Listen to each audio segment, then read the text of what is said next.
Hello, folks who are just joining us. Thank you for being here. We're really excited to have you guys. I'm just going to do a really quick intro before we get started with Ed and Megan. So today we have Ed Roberson and Megan Torgerson here for a conversation with the Rural Radio Collective. And just as a little bit of background for you guys who don't already know, Ed is a podcaster who is originally from North Carolina, but he now lives in Colorado. And he hosts a podcast called the Mountain and Prairie podcast. And it started about 6 years ago in 2016, and he has recorded nearly 150 episodes. And I think after, being a fan for a long time of this podcast, I think one of the really fantastic things about Ed is that he has a very genuine connection with his interview subjects and is a great interviewer because he comes across as being really in the moment and exactly who he is, just like a great conversation. And then we have Megan, who is one of the co-leaders of the Rural Radio Collective. And she was born and raised in Montana in Sheridan County, which is one of the most rural counties in America. She's currently based in Seattle, Washington, and she's host of the podcast Reframing Rural that has just launched its second season.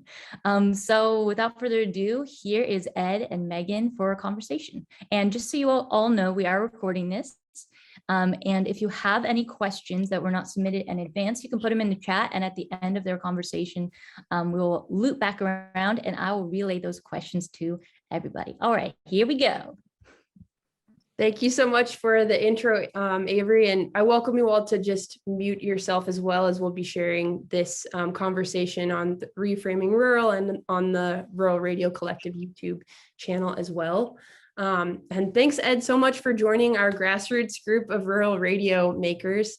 I was trying to pinpoint this morning where I was in my life when I started listening to you. Yeah. And I believe it was when I lived in Asheville, North Carolina, and was looking really? Yeah. I got married in Asheville, North Carolina. Oh, cool. Yeah, I love that place. Yeah, I loved it very much. And it was different to be around longleaf pines compared to ponderosa pines. Yeah. But I was looking for a series that really made me feel connected to my home in the American West. And so a friend recommended Mountain and Prairie. And it was just really apparent to me from the get-go that your love for the American West was really genuine, and that your guests and questions were just really inspiring and thought-provoking. And so I'm wondering what inspired you to launch the podcast in 2016? Yeah, so in 2016, it's crazy. I was talking to my wife about this last night. If you go back almost 6 years ago, like to the day, I think 6 years ago, I just sent out my first book recommendations email, which has built up a pretty good following. And then I started the podcast soon after that. And so I was like, that was like a different lifetime ago. I mean, it seemed like a different world, but I was in the real estate business then, selling large ranches all over the West. And, I like to think of myself as being a conservation-minded real estate person, but the reality is in that world, you're at the mercy of your client. And so some of my clients were conservation minded, some were real estate developers. But the bottom line is I spent a lot of time driving and listening to podcasts, and I kind of operated in this weird world in the West where I was dealing with ranchers and people in the agricultural world.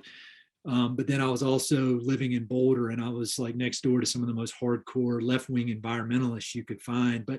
And then I do a lot of endurance sports, but I also read a lot. And I feel like if you think about these weird Venn diagrams, I operate in the middle of a lot of different overlapping circles. And I found that the most right-wing, hardcore rancher you can find, and then my next door neighbor, left-wing environmentalist, they actually shared a lot of common values, and they agreed on a lot more than they disagreed on. It's just some of the words they used were different. And I just thought, man, I feel like I know a lot of interesting people, and I feel like I see this commonality between these groups that most people think have nothing in common. And I feel like if I recorded those conversations, it would be interesting. And I don't know if there's maybe some ego involved in it or what. I think that people want to hear you talk, but I just started it. I mean, I've actually been thinking about it for about probably a year before I actually did it. And that's like my only regret with this thing, is that I didn't start it a year earlier. But I had my first daughter in June of 15, and then I started it in spring of 16. And I've just been trying to do one episode every other week since then. That's ambitious. One every other week. Yeah, I know. I think when I started, I thought I'd do one a week, and I realized real quick that ain't gonna work. When you got a full-time job and family stuff. Yeah. Yeah, definitely. Well, your ability to highlight the common ground among people with varying belief systems is really apparent. And I love the diversity of guests that you have on. And you have such a great rapport with these guests. And some of them, it seems that you've known for several years, and other folks, are they kind of new to you? And how do you find people to interview? Yeah, when I started out, I just started with people I knew, like for the first 5 episodes. Just people I knew. Like the first one was my friend Eric Glenn, who's kind of one of my mentors in the conservation world. He's the head of the Colorado Cattlemen's Agricultural Land Trust, and a real great guy. But pretty soon after that, I'd read a book by a guy named Jim Howell, who's one of the founders of the Savory Institute. And he's a guy I'd admired for a long time, but I didn't know him. And I started the podcast, and a friend of mine knew him and offered to take me to lunch with him.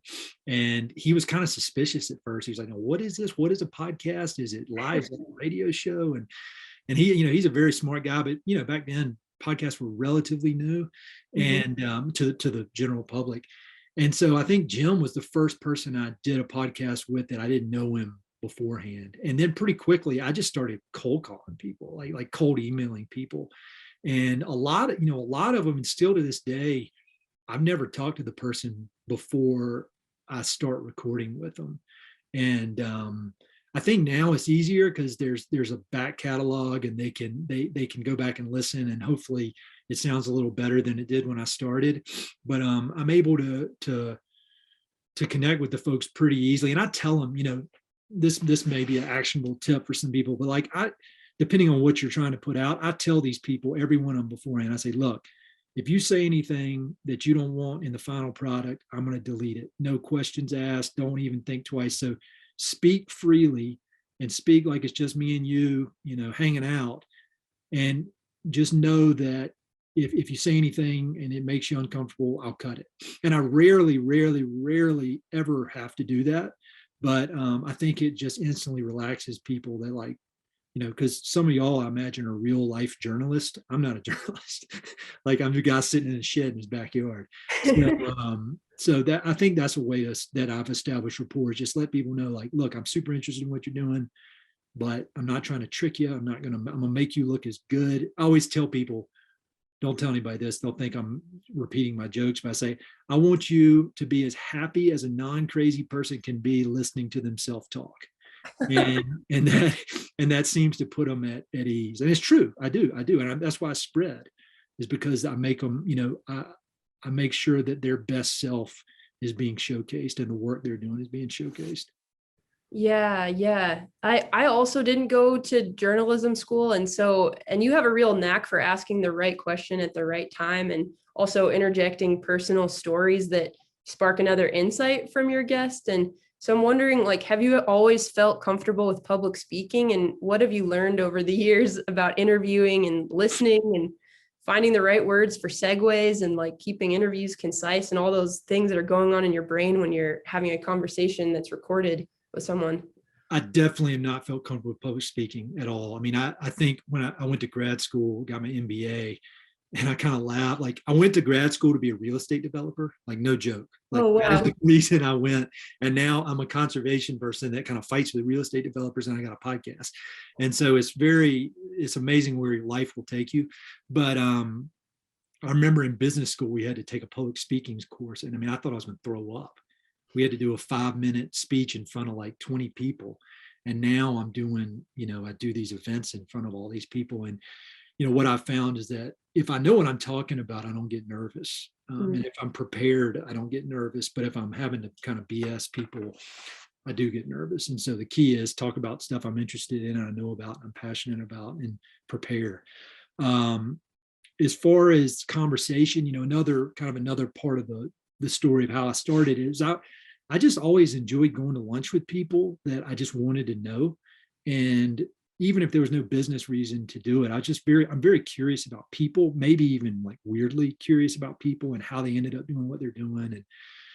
And so I would just go to lunch with people and have these conversations. And that was one of the things where I was thinking about. I was like, I bet if I recorded those conversations, people would like it. I mean, I always thought about, they say whether you're starting a business or a creative project or whatever, you kind of want to scratch your own itch.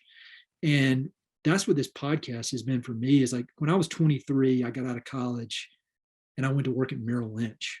And I worked at UBS and I was wearing a suit. And I was doing all this junk I was supposed to do, but I always wanted to live out west. But I took myself too seriously just to go do it. And I always think about the audience is that it's me at age 23, listening to like what would help that guy speed up the process and realize, all right, it's okay not to follow a normal path, normal for Southeast, United States. And so that's like that fuels everything, like how I ask the questions. You may notice like I want things to be actionable, and I put a lot of time into the episode notes because I don't want it to be the kind of thing somebody listens to and then forgets. Like if it catches their eye, I want them to be able to go to the website and find more info. And that, again, it's kind of selfish. It's like 23-year-old Ed Roberson wearing his fancy suit at Merrill Lynch. Like, how could I get that guy out of there faster? Yeah, that's cool to hear. Avery, right before we started this conversation, Avery shared that they contacted you before moving to Nevada. So you are reaching out to people at that juncture in their life, and I think you are doing a really great job. I've ordered some books from podcast guests for Christmas and different things. So I'm always like just wanting to learn more about the people that you have on your show. Well, that's good. Yeah. So what do you do to prepare for your interviews? And I've always been a little nervous to interview authors because I don't know, they've just done so much research to put into that book. And you're an avid reader and have interviewed a lot of journalists and authors. And yeah, so what all do you do to prepare? I think it may be my Southern upbringing or whatever, but it's I want to come with good manners and I want to come fully prepared. And so like the authors are the ones that require the most prep for me. I've gotten to the point with some people now where I do prepare and I write down questions and all that kind of stuff, but it's more like I'm just genuinely interested. And so even if I had met them off the street, I think most of these people I could have a conversation with. But like with the authors, I read very, very closely and I underline and I make all these notes in their books. And I remember I got invited to do a interview, one of my favorite author, Hampton Sides, favorite historian at the Aspen Institute. And I didn't know him, and I remember the guy at the Aspen Institute said, yeah, Hampton's cool with it. He just wants to, he just requires that whoever's interviewing him will have read the book. And I was like, who talked to this guy without reading the book? Are you kidding me? And so, I mean, it helps that I'm interested. If I was talking to somebody that wrote a book about something I'm not interested in, it wouldn't work. I mean, I've got a very short attention span. I get bored very easily. And so the things that I'm very interested in, I'm extremely, almost like obsessively interested in, but the things that I'm not interested in, there's zero interest. So I have Evernote open and I'll sit there and I'll type out every question I can think of that just like brain dump onto Evernote. Then I organize them into some sort of like personal, professional book, whatever. And then I get it printed out, but I generally don't even look at it once I start talking. It's just a way to get my brain ready. But if I'm like going question by question, something's wrong, I'd say. Mm-hmm. Do you share the questions with guests beforehand too? I used to. And then I found that with a percentage of them, it made them nervous, and they would prepare. And I'd send them the full brain dump. And some of them, I think a lot of people said it showed them like this guy's professional. Like I interviewed this ultra marathon runner named Joe Grant, and he was one of the first kind of famous athlete guys I interviewed. And he said the reason he did it is because he saw I was being serious about it. But I've also found that some people get real nervous when you put all those questions in front of them. So now what I do is just bullets, overall topics, followed by, we'll just see where it goes. I'm very interested in what you're doing. Remember, if you say anything you don't want, I delete it. And then it's it can be more of a conversation than me firing off one question after another. Because people do that, like, NPR people do that, like Terry Gross, and it makes sense. But what I found is I can't be a poor imitation of Terry Gross. I need to only be myself. Yeah. And it seems, I mean, maybe y'all disagree who listen to it, but I feel like the more comfortable I've gotten with being myself, the more popular the thing's gotten. And I think it's just because I started out imitating people, like Tim Ferriss podcast or whatever, and just copying things that work. But over time, it's kind of made it my own, and I've gotten more confident in my ability just to be myself. And it's really like take it out of the context, the context of podcasts.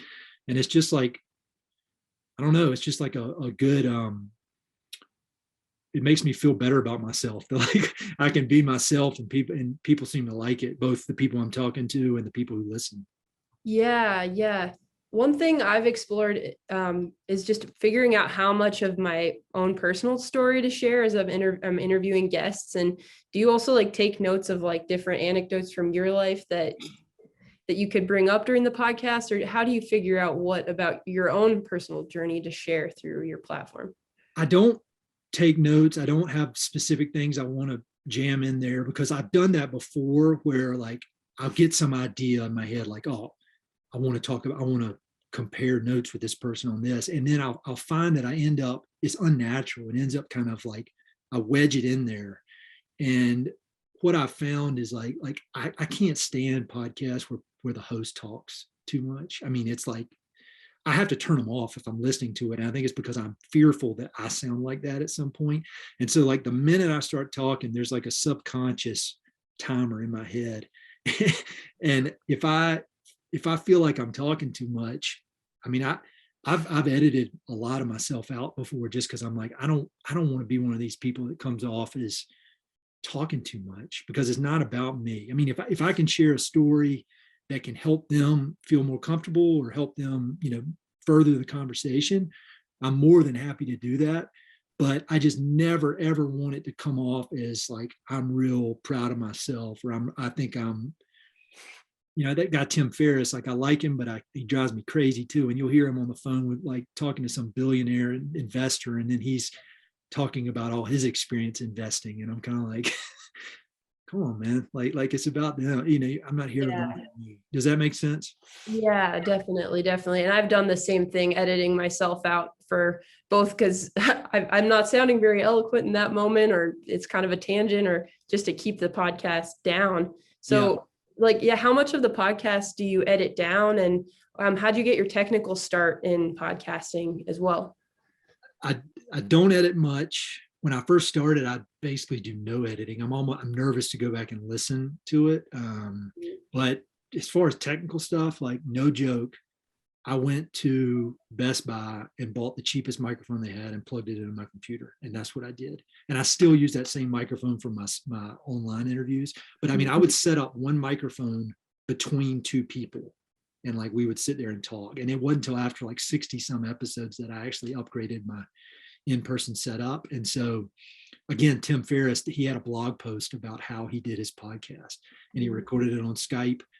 He uses some program called Auphonic, Auphonic.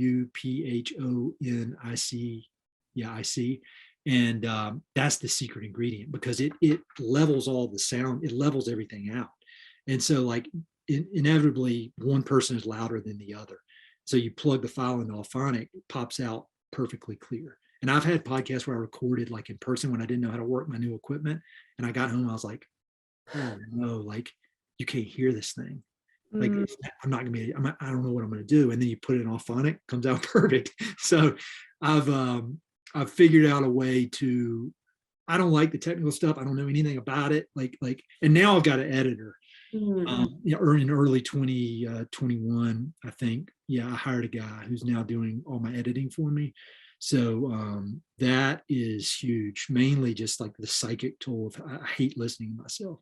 And so the fact that this guy can do it. And then, to your point about editing yourself, I used to, when I was editing, I'd spend probably more time on myself.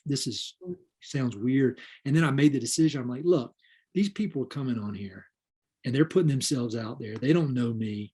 You know, the fact, if I'm like editing myself to sound good and not spending the equal amount of time to make that, you know, like cutting out ums or stutters, that's not fair. And so now I just try to keep it like what you see is what you get. And it's generally, they sound a lot better than I do. How have you grown your listenership throughout the years too? Strictly word of mouth.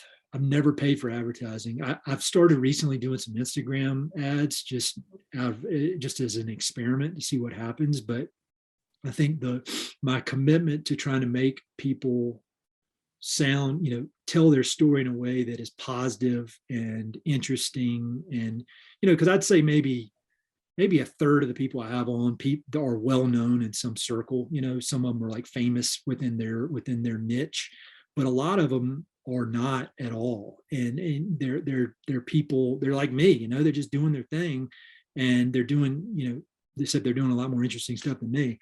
And to be able to tell that story is great. But the way it's spread is that the people that are on the podcast share it. Yeah. I think I'm a huge follower of the author named Seth Godin. He writes a lot about marketing and stuff like that. And I always say, like, I've never had an original idea. And so like everything I've done with the podcast really is based on Seth Godin's ideas of marketing and getting ideas to spread and telling stories. And I view the podcast is much more of a creative endeavor than a journalistic endeavor for what I'm trying to do. Yeah. Yeah. You've also garnered some awesome support from foundations like AMB West. And could you tell us a little bit about how you've gotten funding for Mountain and Prairie too? Yeah, well, I started, you know, it was kind of a hobby. Yeah, I mean, it was a hobby. And I'd say for 2.5 years, it was just me doing it. And not many people were listening at all.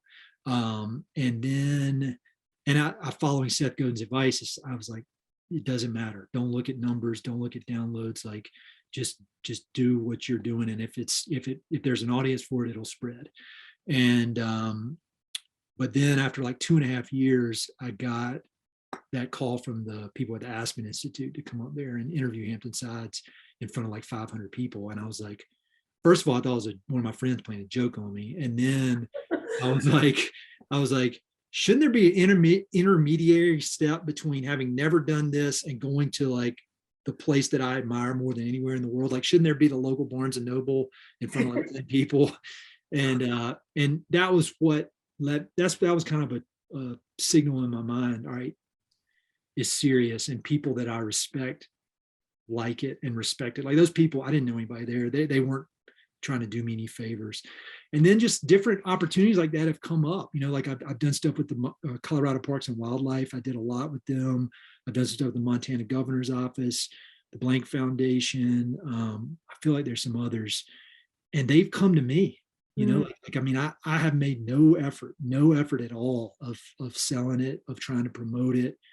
I did a live show in Bozeman a few years ago, which was cool, and I got some sponsors, you know, basically to give out gifts for a raffle, but otherwise, like everybody's come to me, which is, you know, makes me think, well, what if I put forth effort into selling it, you know, and into going out and proactively looking for relationships. And that's one of my plans for 2022 is to do more of that. So it's just, and it's all because the thing is spread. Like I really don't understand it. You know, I don't understand why these people, but they're not the type of people that want to do anybody favors. You know, they're looking to have their organizations represented. Yeah. Well, I think it's because you're just sharing really genuine stories that resonate with people living in the American West, and our experiences growing up here for people who live and have grown up here. And there's a lot of preparation that I'm sure like went into the Aspen Institute, the Q&A or conversation that you led, and all of the different conversations that you've curated. So how do you fit the podcast into your full-time work schedule? You work for Palmer Land Trust as a conservation director. And so how do you balance work and life in the podcast?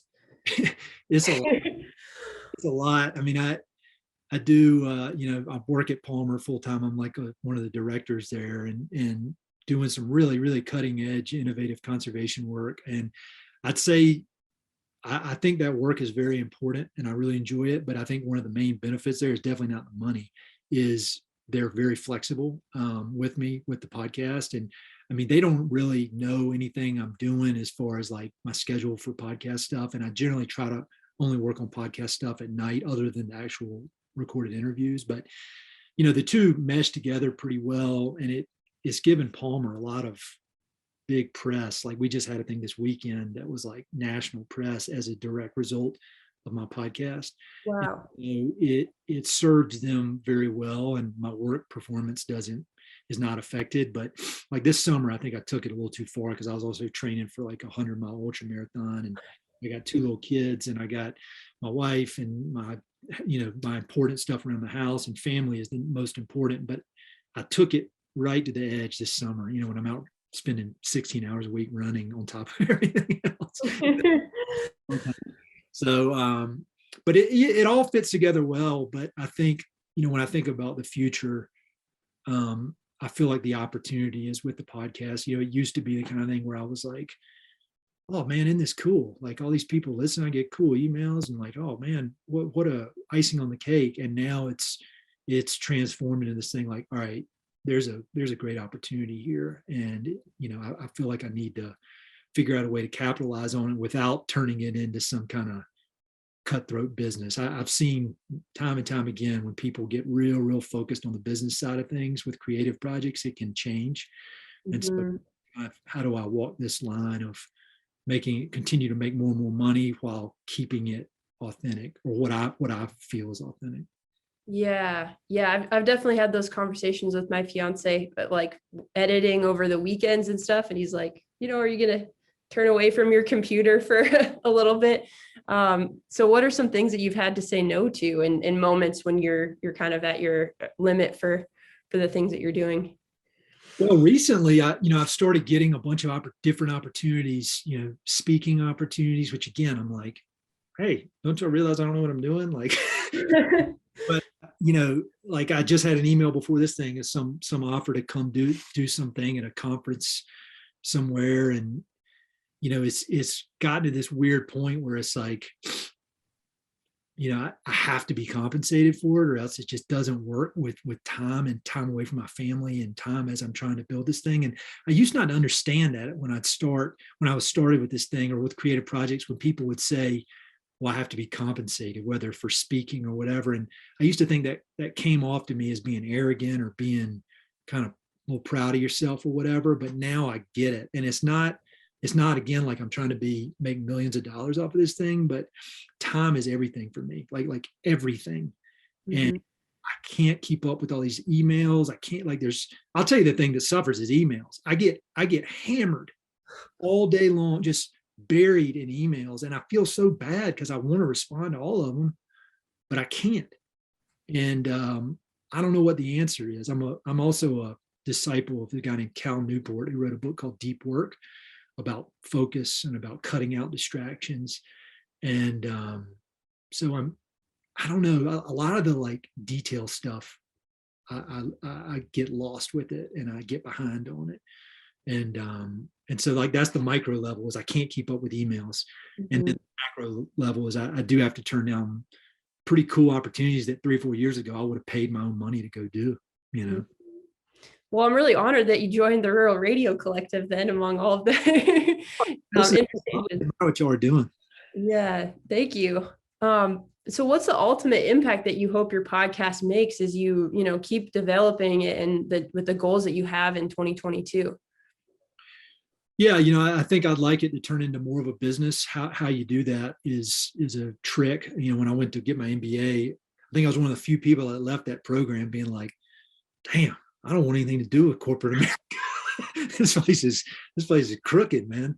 All the incentives are screwed up. And I've seen some podcast, people that I have had the fortune to get to know who have sold to, whether it's to media networks or to private equity, and it changes it.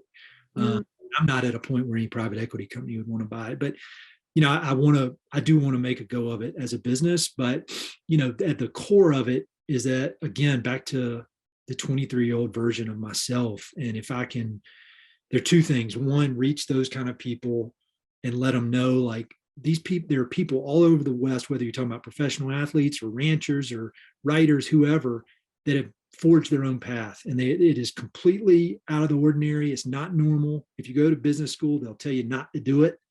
But there are people that have done it, and they're good people, and they're nice people, and they've figured out a way to be successful. And when I say successful, I don't mean making a lot of money. Some of the people I've had literally live in their cars, and then some multi-millionaires, but not one of them has said they're doing it to make money. Like, they got to pay the bills, but they're doing it because they're passionate about it. So I want to, if I can help let people, kind of encourage people to follow a different path, that's great. And then I think more important than ever is focusing on commonalities. I mean, I'm not under any illusion that I'm going to change that, but I'm really frustrated with the news and how negative everything is and inflammatory. And I feel, talking about the incentives being wrong and NBA stuff. I mean, the incentives are, basically these media companies are selling clicks, and the way to sell clicks is to make stuff as bad as possible and as angry as possible. And I feel like there's an opportunity that somewhere in there to focus on the commonalities. I'm not saying like Pollyanna, everything's great, ignore the bad stuff. But I mean, everybody I talk to, both through the podcast and my work at Palmer, everybody I talk to is very, very smart and very focused, and they're working to solve these problems. And how you can get that to translate into clicks against negative inflammatory stuff, I don't know. But everybody I talk to agrees with me. Like, they're tired of the negative stuff. And so I think, a guy like me from North Carolina who really, doesn't, is a newcomer out this way, to be able to have these conversations where we focus on the good stuff in the middle of that Venn diagram. I think that's important. Yeah, I think it's important too. And I just subscribed to your Good News newsletter, and in Elliot Wood's episode, your most recent episode, I think he said, "What leads bleeds." Yeah. And so I'm wondering too, like, how do you think about the responsibility that comes with having this platform, and how do you try to like stay neutral, like with the different types of people that you've interviewed? For instance, like I had someone who invited me to interview someone who's running for Congress, and I was just kind of like mulling over whether or not I should do that interview. But yeah, like how do you decide what conversations to have and how to toe that line and maintain that commonality that you're trying to highlight? Yeah. Well, first of all, I do feel a responsibility now, and it was a very big surprise to me when that kind of finally got through my thick skull. Because like when I started the podcast, I'd say it was like a virtual frat house. It was a bunch of white dudes just like me, like, talking about this stuff. And my wife, who was the brains of everything I do, was like, what do you like? You gotta, mix this up a little bit. You can't just constantly be having guys on here, especially a bunch of white guys. Like, you gotta mix it up a little bit. And I was like, what? It's just my podcast. That's the people I want to talk to. It's not because they're white guys, but I realized like there is and I'll get emails about that all the time, like that I'm not focusing on enough diversity. And so I've really made a effort over the last 2 years to try to be balanced with it. And it's not like, every single person I'm talking to, I'm unbelievably interested in, but I felt that there is a need to really focus on the diversity, even with my reading. When I look back at my reading list for like 4 years, it's like 40 books a year for 4 or 5 years, and like 99% were white dudes who wrote them. And that there was no like agenda there. It's just like, this looks interesting. And then I realized like, I'm the one losing out on that. Like if I'm reading, I need to be expanding my mind. And cool books, but like, let's take this as an opportunity. And so, I mean, some people have sent me mean emails, like angry. It's all white men. And at first I get defensive, but then I'm like, well, I think there's something there.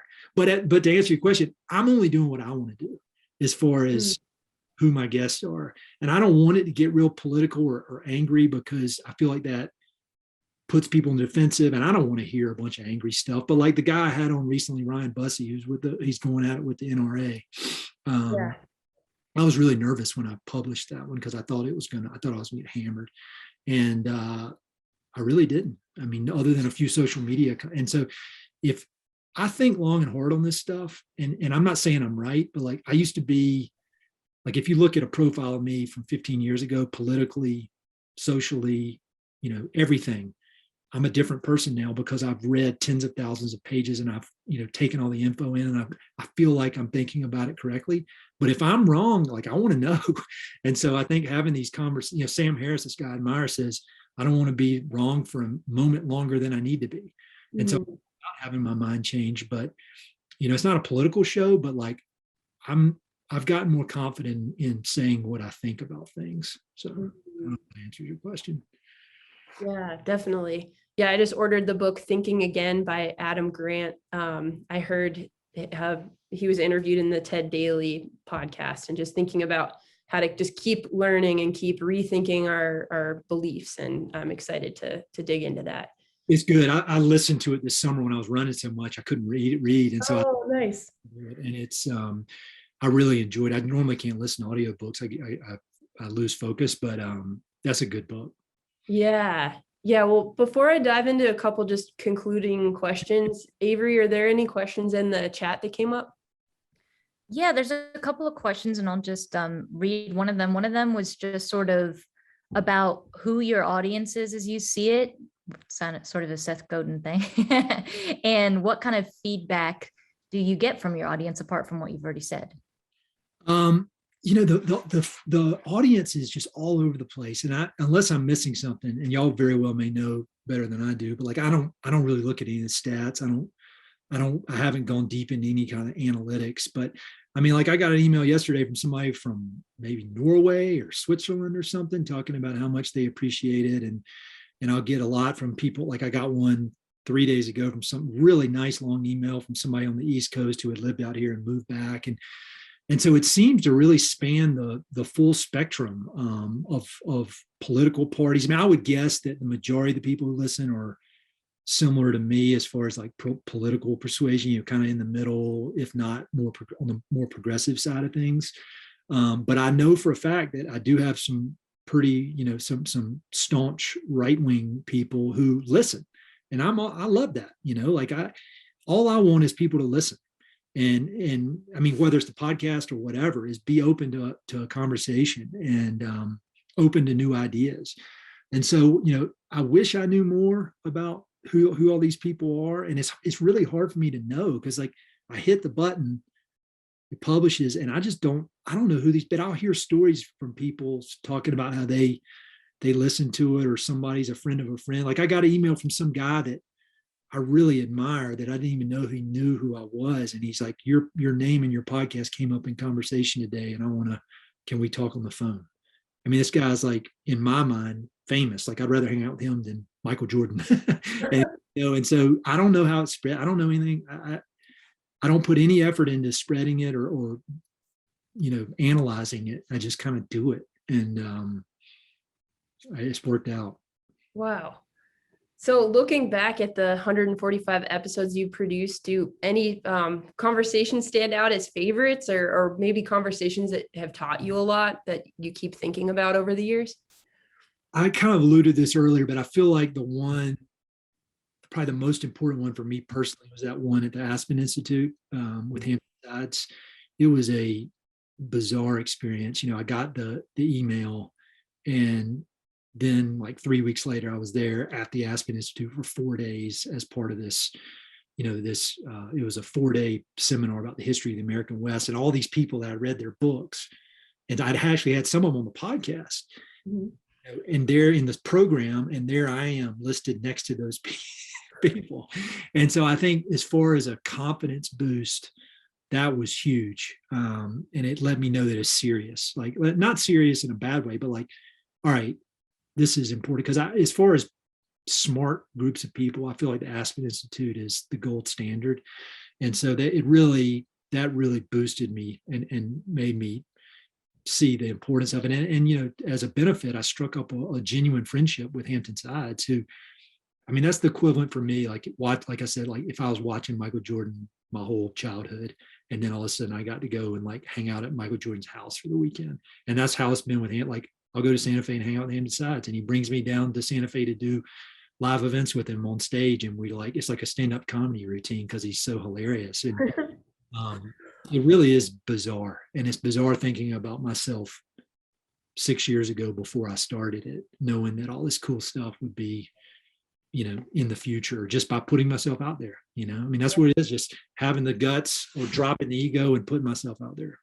Yeah. The Aspen Institute, that's huge. Like, definitely reference them in my thesis and have admired their work throughout the years. That's really cool that you were able to have that interaction and relationship. And as the Rural Radio Collective is a group that's trying to bring rural representation and into the larger media landscape, I'm wondering what the future of the rural media industry, what is the future that you'd like to see for that?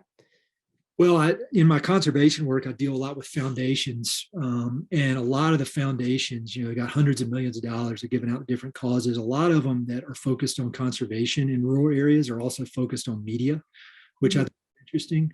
And so I think given the way these things are, these media companies, as far as I can see, are consolidating, and mainstream like TV media. I mentioned before we started, I had to do a bunch of TV interviews at the end of last week for a thing for my job, and it's really disconcerting how little those people care about what they're doing, and they're following the path. They went to journalism school and they're doing their TV and they're carrying their camera around and hustling, but like these people had no understanding of conservation, no curiosity in learning about conservation, and they are in this machine, an advertising selling machine, and they are a portion of that. Like, how little do we have to pay these people, and what is the least effort we can put in to sell these ads? And maybe that sounds crazy or overly negative, but I mean, it's pretty evident to me that it's true. And so I really think the future of it is nonprofit media, and then stuff like y'all are doing. I mean, like getting out there and telling these stories and figuring out a way to tell these stories without being under the influence of some private equity company that's trying to drive down their costs. And I wish I knew more about it. I'd love to hear if y'all have book recommendations on the subject and things like that. But it seems, for better or worse, that media is splintering, and that a lot of these people, even like some of the most famous journalists in the world, like that woman named Barry Weiss, who worked for the New York Times, she quit, and she's got her own thing now, her own podcast, her own Substack newsletter. And I think she's making a lot of money, and she's not under the thumb of she doesn't have to worry about being canceled. She doesn't have to worry about the bosses at the private equity company telling her what to do. And I don't know that that's great, that they're going to have all these little silos and you can go and listen to whatever is going to confirm your beliefs. But we're definitely in a transition period, I feel like. And the good thing about that is, in every transition period, there are massive opportunities, no matter how crazy it is. Whether you're talking about the Great Depression or even as awful as it is, COVID, there are opportunities when things are in flux. So we'll see. That's up. Y'all are the smart people. Y'all got to figure it out. Well, yeah, that's one thing I love about the Rural Radio Collective, is that we're all just personally driven to share these rural stories and to take a deep dive into research before we, interview guests, and we're really have personal stakes in the future of these communities. So I'm wondering what parting words of wisdom you have for our community, and any books that you have to recommend, whether rural centered or journalism focused. Or Yeah. That's another benefit of this podcast, is all of a sudden now I'm getting I get all these books for free. All these publishers are just, it's kind of getting out of control. I don't have a pay for them anymore. That's one of the reasons I had to do the shed. I'd say two pieces of advice. One is just, you got to just take action. You got to just start doing it. Like I hemmed and hawed about the podcast for a year, and I often wonder, like, what if I'd started it a year earlier? Because that would have been right around the time of like Serial and all that stuff. And I feel like there's a lot of people who have managed to build a following. They've been doing it for a relatively long time, and so I just think there's no time like the present to just take action and start, and don't get hung up on details. It's all depending on, for me, it's conversation and questions. And so whether the audio is good or not, my audio is terrible for the first 40 episodes. So you just got to crank it out. And then I think the other is just be confident, try to figure out how to be yourself and tell your own story and find your own voice, because nobody wants to hear a fourth string Terry Gross. Terry Gross. And you can learn from her and you can get a lot of lessons, but in the end, Terry Gross is as famous as she is, and as she does such a great job because she's herself. Mm-hmm. And it's kind of a weird thing if you always worried about coming off as, you don't want to come off as an egomaniac or narcissist or something, which is my worst fear. That's why I'm so self-deprecating, because it allows me to like control, like, what are you talking about? I don't think I'm good. I said I don't know what I'm doing. But I think the quicker you can figure out how to be yourself and then stick to it and then get those reps in, the better. And you will find an audience. You will. That's what Seth Godin talked about. It's just a matter of being consistent over time. But if I can find an audience, anybody can find an audience. And I'm not just, that is 100% true. I don't know what I'm doing. I have no idea what I'm doing. This advice is coming at just a perfect time for me, as I'm like, making audio mistakes and going through these questions about being an egomaniac and how do I talk about myself. And so I so appreciate your perspective. And Avery, I think a couple other questions came through the chat before we open it up into our regular meeting. Yeah, sure. So we have an additional question that was kind of asking about COVID and how it's changed population centers, especially in the American West. And this person is just asking what you think, Ed, about those trends, and if you think it's going to continue that way, or if things are going to go back to the way they were, or where it's headed. Yeah, a lot of my work in conservation is in rural communities. I do mostly agricultural conservation, trying to figure out water rights and try to figure out ways so cities can grow, but not at the expense of irrigated farmland. But I forgot to mention books, and that brings me to a really good book that you actually reminded me of. It's called Pushed Out, and it's about this small town in Idaho that was a timber town, boomed during the timber days, crashed, and now is coming back as a second home mecca. And this was written obviously pre-COVID, but it's just as timely as it was when it was written, if not more, because I think these people are just coming in and just from outside and just absolutely overwhelming a lot of these rural communities. And I don't know, it's a weird mix, because like you want these rural communities to have economic prosperity and people moving in who have money, who may be making money remotely or whatever. That's generally good, but then it starts driving up those prices. And there's another good book. I had this woman on my podcast called Powder Days, and it's about ski towns in the West. And it's really, really interesting. Ski towns in general are not like the real rural communities, but I think what's happening in ski towns, especially during COVID, is like a caricature of what's happening all throughout the rural West, of these people are moving in who don't really contribute to the local economy as far as jobs or real on the ground stuff. They're working from New York or San Francisco on their computers, and how out of whack it can make things with the real estate market and just the cost of living. And so I wish I was completely wrong about COVID. Like I thought rural real estate was going to go in the toilet, like all these people that used to be in my old ranch brokerage world. I was like, these guys can go out of business. And they have been making money hand over fist because all these people from cities are buying up all the property. Is causing real problems.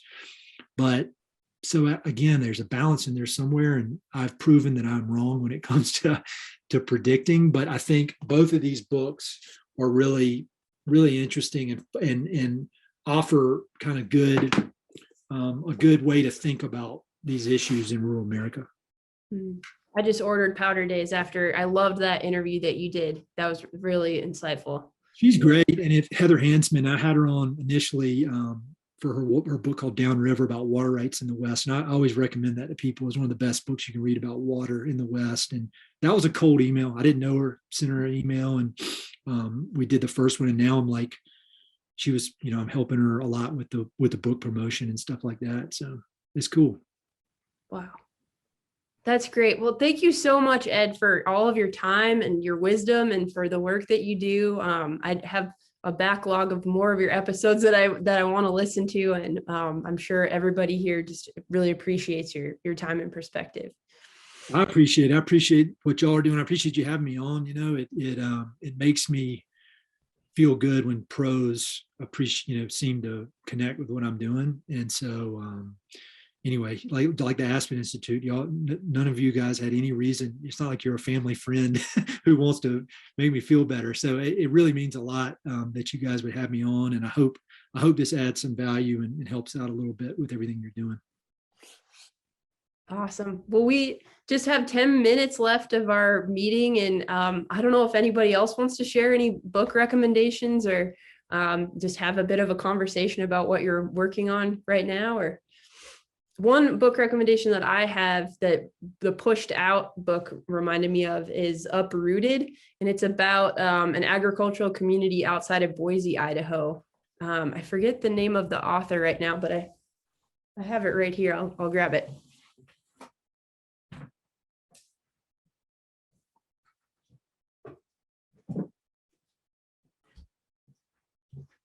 It's Uprooted by Grace Olmsted. And then my all-time favorite book is Heartland by Sarah Smarsh. And I recommend her podcast as well. I forget what it's called. The Homecomers, People Returning to Rural America. And then Dakota, A Spiritual Geography really helped me understand the Mondack area where I grew up and kind of prairie ag communities. This is a really good read too. Well, and I'll go ahead and make a book recommendation because I had it right here. Seems like it could be kind of relevant for some of the things we like to discuss. This book is called Houston, We Have a Narrative, and it is written by Randy Olson. He is was a marine biologist at Harvard, and then he left academia to go into filmmaking and become a documentary filmmaker. And it's a really, really great book that he hammers home why you can't just talk about figures and statistics and things like that. Like, humans innately need storytelling for things to matter to them, and it's definitely written for like a academic researcher, like science field type audience. But I think for anyone that wants to communicate, maybe complicated topics to a more general audience would really benefit from it.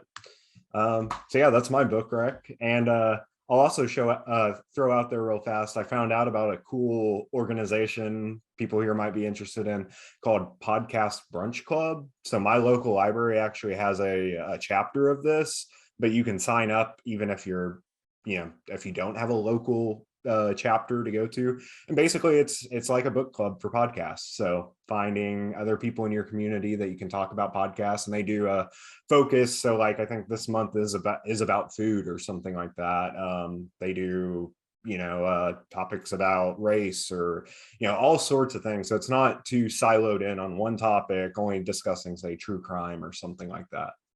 So yeah. Cool. Thanks, Rob. Also, The Farmer's Lawyer by Sarah Vogel, a North Dakota author. I'm reading that right now, and it's amazing. She advocated for farmers during the 80s farm crisis.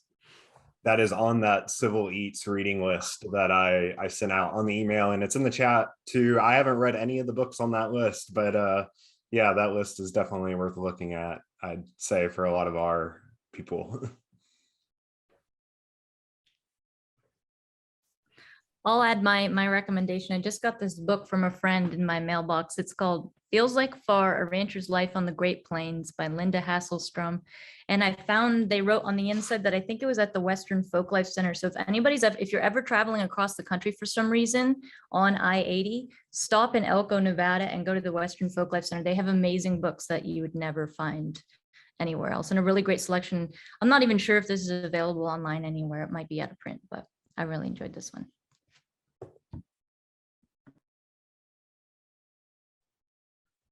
Cool. And other than Ed's podcast, what other podcasts are you guys binging right now? Well, I think after this, it's going to be Mountain and Prairie. So